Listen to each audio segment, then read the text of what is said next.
Hello everyone, good afternoon.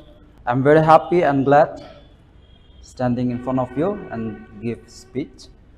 And today I'm going to talk about very interesting and very, first of all, my name is Sam. I would like to talk about this flower and my first when we come here, do you remember at the orientation class this rose flower is very beautiful and it smell very nice.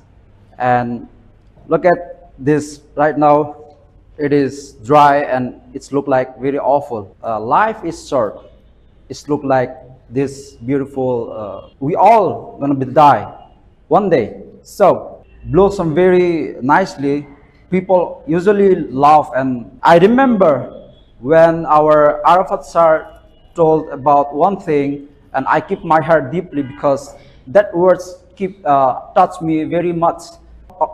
If you want to go in the top of the rose, so you have to must go through this throne. There is throne, So life is like that. We have a lot of problems, a lot of we have to go through the troubles and hardship, and then we have to we can go that our success. So thank you everyone. That's for all.